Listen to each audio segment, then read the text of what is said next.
everyone, and thank you so much for coming back. I'm really excited this evening because I am going to be talking about something that I really love, The Witcher. Now, I am so excited about the fact that Henry Cavill was actually pretty much picked to play the lead character for this series for Netflix. And honestly, from especially watching the last trailer, I was really happy with it. I did do a trailer reaction. If you haven't seen it yet, you'll find it in my trailer reaction section.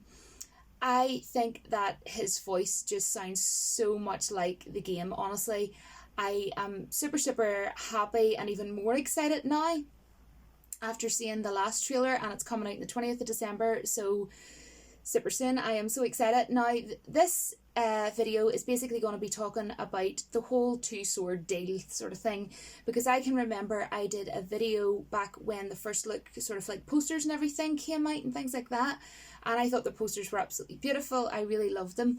But after making that video, I have sort of noticed, especially back then, maybe not so much now, but I thought I would discuss it anyway, because some people are sort of wondering, there was a photograph of Henry Cavill, and he had just one sword upon his back. And people have been sort of saying, well, why one sword? Why not two swords? And I pretty much have a very simple explanation, and I'm not going to be given a massive explanation, but I am going to be given an explanation because, I don't want to bore you or whatever. Now, I have played the games of The Witcher, and I have started reading through all the books. I am on the third one now, and I'm really enjoying them. And the books are done by a Polish writer, and they're basically fantasy novels by the Polish writer Andrzej Sapkowski. And they are really good so far, but being a big fan of the games, and this one is my favourite, and they're done by CD Projekt Red, which is a Polish company. And my favourite one is this one, which is the third game of The Witcher, and it's called Wild Hunt. And I absolutely love this game. And in case anybody's interested, since we're talking about Polish writers and things of that nature, I actually was in Poland for my holiday, and it was absolutely stunning. I got back on the 4th of December. Don't know how many people that's going to interest, but I think it's really cool because we're doing this video, so I thought that I would talk about it. Now, this game, in case anybody is, maybe wanting to play it, or a friend or something's lent it to them because, they're wanting to, watch this series with Henry Cavill of The Witcher, just to let you know, this game, it takes over 100 hours. So, yeah. But one thing I love is that Henry Cavill has played these games, and he knows a lot about them, and he knows a lot about his character, but most importantly, he knows a lot about the lore. Now, another thing I wanted to say was the storytelling in this game is probably one of the best storytellings of any game that I've actually played. Very much so, definitely up there, up at the top. Even things like the side quests and stuff like that I thought were really good as well. So yeah, if you want a really good storytelling game, I would definitely recommend this one if you have over 100 hours of your time that you can quite literally devote. I'm going to now talk about the two swords. So he has a silver sword, which is used for killing monsters, and Geralt of Rivia is a monster hunter, just in case. Now, I know if you've played the games, or you've read the books, you know all about it. You are going to be like, yeah, we know he's a monster hunter, Julie, move on. But you never know, there might be some people watching this that are subscribed that may not know. So he hunts monsters, basically. That is what he does. So that's what the silver sword is used for, and the reason being is because it's pretty much lethal to them. It's deadly to them. It is, they really hate it. The best way to describe it would be, it's kind of like kryptonite to Superman. I think that's probably how I should have explained it at first. Yeah, that's probably the best way to sort of describe it. So pretty much he could come across vampires, he could come across werewolves, just monsters, right? I mean, even in this book, The Last Wish, he came across, say, like a female vampire. That's just one example, okay?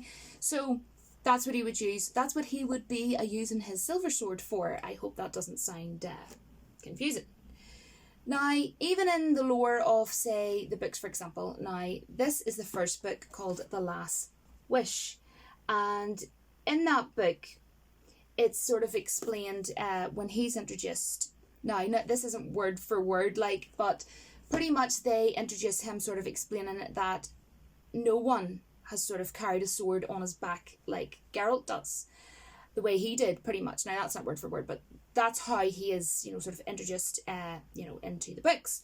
And also, the way Geralt explains it about his two swords is like one for humans and one for monsters. Now, the silver sword that I'm talking about is actually carried by his horse. And if anybody's interested that maybe doesn't know, I know a lot of you will if you've played the games and yada yada, is called Roach. Now, basically that's done to make things handier. Now, before we get to that, his other sword is made out of steel, and that's used for more like a general use, and it's used for humans and things, right? So if you think about it, that's handy, even watching this Netflix series of The Witcher. Imagine Henry Cavill as Geralt running for a sword, then coming back, running for another sword. Do you know what I mean? Like, back, forth, back, forth. So it's best to just have Roach carry one sword, and he has the other sword. So it's more just for convenience and things like that. I hope that this makes sense. Now, another thing that I wanted to get to, a couple of things actually, was some people are saying, I can remember in my last trailer reaction, I was talking about Henry Cavill being in the bathtub. Now, that exact scene is actually in this game. And I thought the scene looked so similar to the game, quite obviously, this game called Wild Hunt. Now, I had a person, I don't know who they were, I can't remember, but left in my comment section saying, no, Julie, that wasn't in the game, but it was. I've played the game and it is in the game. Sorry, I just thought I would bring that up. But another thing was, if you go back to my last trailer reaction, you will notice that I noticed when the sentence was said, evil is evil. Evil is evil. Lesser, greater, middling, makes no difference. Can't fit me! Bring her down. Do it my way. You like that, you bitch? Get the hammer. Kick her teeth in. The degree is arbitrary, the definition's blurred.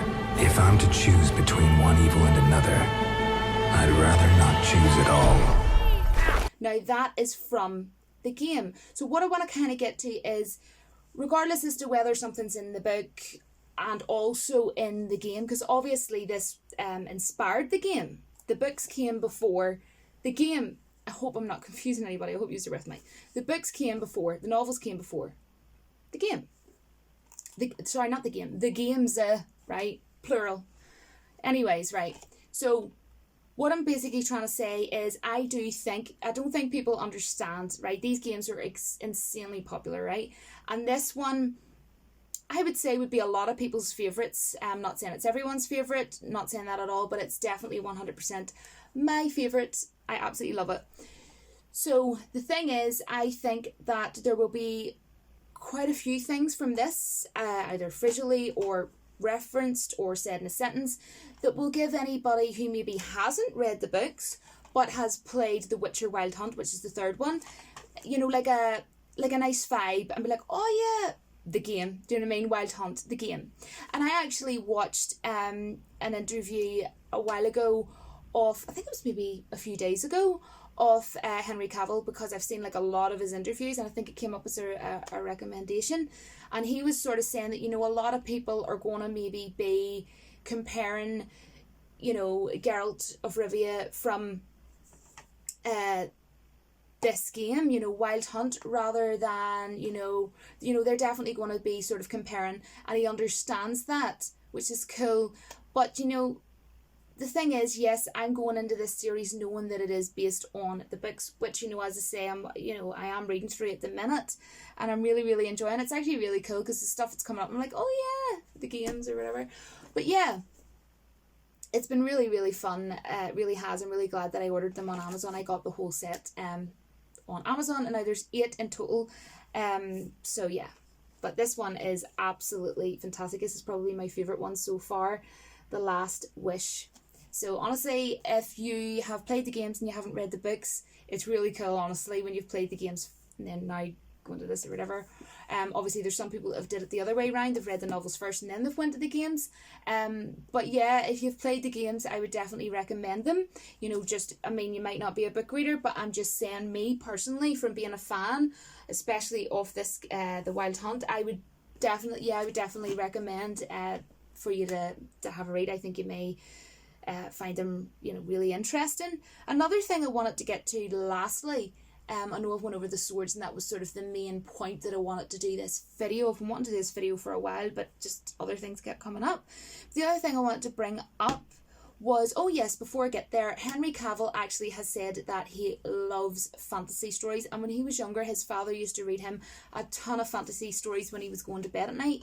So I think that's fantastic, and he knows a lot about the lore, and he would know you know, a lot of the, you know, sort of like the folklore and everything. So I think it's fantastic that not only does he know about his character, but he knows all about the other stuff going on as well. So I think that's really cool, because, you know, I think as well, it's okay to sit down and study something and just sort of rhyme it off. But the fact that he has played the games, he's read the books, not only does he know about his character, but he knows why his character is the way he is. He knows how his character works, and he knows as well about all the lore as well for The Witcher. So I think that's absolutely fantastic, and I think that's what's going to really make him so good in this. And so many people are being so negative, and I don't really get it. I mean, don't get me wrong, I appreciate everybody's opinions. Everyone is allowed to have their own opinion. However, my opinion would be is, I think he really looks like him. I think he's going to suit it down to a fine art, and I'm not just saying that because I love him as Superman, and I'm not just saying that because he seems a nice guy and he's a talented actor. I'm saying that as a fan of The Witcher. I personally think perfect cast. You know, that's my opinion anyways, and I think he's going to kill it, honestly. You know, as long as there's no sort of like crazy wokeness or anything going on. Now, the last thing that I wanted to get to was, I had noticed on the last trailer that people were saying, why is there naked, you know, people in the background, you know, we could see naked women and yada yada. What's all that about? Oh, this show's going to be this show's going to be that. If you understood what Geralt was like, you would really realise that that's as normal as Jack Sparrow having a bottle of rum, you know, or two, or a few. It's Geralt. I hope that makes sense. Now, even in the very first page, on the very first page of, I know I didn't need to open the page, but anyway, on the very first page of The Last Wish, the first book, you'd even get that gist of Geralt. I'm not going to read it all, but I'm just going to read down the page a little, and you'll get the gist. So if there's kids watching, get off now. You know. Just know. If you're a kid, go away. The girl carefully climbed onto the bedclothes and onto him, wrapping her thighs around him, leaning forward on straining arms. She brushed his face with her hair, which smelt of chamomile. Determined as if impatient, she leant over and touched his eyelids, cheeks, lips with the tips of her, and we're just going to leave it there, basically. We're just going to leave it there. So that pretty much sums that up, because I've seen a couple of people in comments on my videos as well sort of saying, oh, but like, I don't know about that, you know. And just to let you know as well, adults that are watching, if you don't know anything about The Witcher whatsoever, and you've just seen the advertisements or whatever, but you maybe didn't get the chance to see the naked people in the background going on, do not let your kids watch this. Just going to be honest, because the chances are, you know, with Game of Thrones, there was that, you know. I wouldn't want a child watching Game of Thrones. With this, you're going to get that. You're going to get that. It was even in the trailer. So, just saying. I can't wait to watch this, and I cannot wait. I cannot wait to see Roach. Cannot wait to see Roach. All the photos and posters and everything look amazing, and Henry Cavill is so gosh darn humble. Heck to the freaking well, yes. I cannot wait to see Superman upon Roach upon a horse. So let me all know down in the comments if you've enjoyed this video. I am so sorry if you have no idea what I'm talking about. You're like, I know literally nothing about The Witcher. I haven't played the games. What are you talking about? What is going on? I hope that I at least was able to explain something or say even something that you find interesting. If not, I am so sorry. But I just basically wanted to talk about it because I can remember, you know, when the first posters came out and people were saying, oh my gosh, there's only one sword, I'm not going to watch it now. And they're like literally not going to watch it because of that. I hope that this has kind of broke it down a bit and been a bit of a breakdown to the whole sort of the two swords things. And yeah, I'm trying to think if there was anything else that I wanted to say. Probably not, but anyways, let me know. And until my next video, don't forget Retro Fridays. This Friday is normal as a premiere video. So I hope to see some of you there for Retro Fridays if you're able to make it this Friday. Aside from that, I may or may not have another video up between now and then. Who knows? But until my next video, whatever that may be, don't forget that the Force will be with you always, because it is definitely, most definitely with Henry Cavill. And I cannot wait for this on the 20th of December. See you soon, guys. Bye.